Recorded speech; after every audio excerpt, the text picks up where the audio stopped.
Guys, welcome back to my YouTube channel. Saka zviya zvekunzwa zvenyu zvana madedido. I think for this moment zvambomira because varidzi vedhanzi vadzoka, varidzi vebhangwela vadzoka. So you guys say Calaz is back in the game. Vamwe vari kumuti ma-acids because of late he's been sick. Vamwe vari kutaura zvakasiyana-siyana, but all we know is Tawanda is back.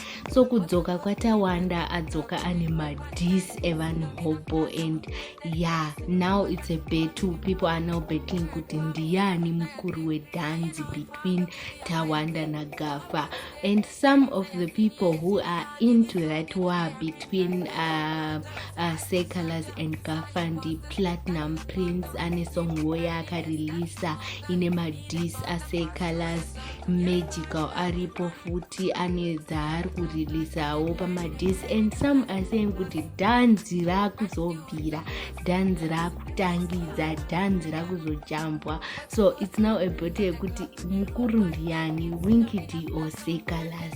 Ndachiteerera ndachinzwa chingoma chabuda nhasi chaCalaz nakina chinonzi batidza gwenya. Guys, Calaz vauya vakachaja, Calaz havasi kuda zina basa. I think it's because of the change of management, and yeah, management nayo izvezvi imanagement inoda zvebasa. When it comes to work, they're working, and combination yaSimplex naCalaz, you all know kuti inobuditsa moto. Saka ndo zviri kuitika right now. Dhanzi riri kupisa, Tawanda adzoka mudhanzi abatidzisa dhanzi. So we are really waiting for tracks from Ngwere because ndiye watsatanzwa ane chingoma chaaburitsa. We are waiting for tracks from Winky D. We are waiting for tracks from a lot of people because Tawanda auya is a catalyst kuzobatidza gwenya mudhanzi, kuzobatidza zvanga zvakuda kudzima, because what were we hearing guys zveshuwa madedido chii chakadaro ichocho. Tichitadza kuteerera Calaz, tichitadza kuteerera one bhangwela. So auya kuzobatidza moto wanga wadzima, kuzoisa, kuzokuchidzira marasha mudhanzi. So this is what's happening right now guys. Comment down below kuti muri kuti chini nyaya yaCalaz naWinky D. Muri kusaidi kwani, munoda ani, uye muri kuzviona sei? Tawanda uyo uzobatidza dhanzi here? Tawanda ari kuzvifambisa sei mukomana? But as I see, numbers don't lie. People are really loving the new album. Vanhu vari kujamba guys. Tawanda munyowani ari kunakidza, and people are really asking kuti Tawanda uyu anga akumbovepi nguva yese tichinzwa zvinhu zvirizvo. And what I liked most about Calaz is people are mocking him because of kurwara kwaakamboita mazuva apfuura, but he is making also fun out of it, and haasi kuzvitora serious zviya zvekubva ada kuhadhira, like ari kutotorawo as a joke, and it's making his music move more.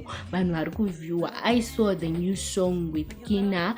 It was posted 30 minutes ago and it's already on 2K views, and that's a lot guys. It's a lot. So this shows that his music has taken a really good turning point. Zvikuratidza kuti yeah, my works are kufamba with the new management. I think they're happy with the way the music is moving, and I believe kuti if you have a talent that you were given by God, ukanyatsoridiritsira, ukaridyarira, uchi believe in God, everything will work.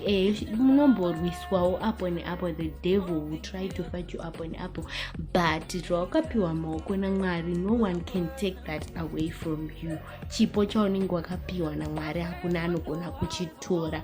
So this is it from me guys. Thank you so much for watching this video. Comment down below, like, share, hati engage in comment section. Taurai neni guys. If you like more videos like this, taurai it into it. This is it from me guys. Thank you so much. I'm out. One bangwela. Bye.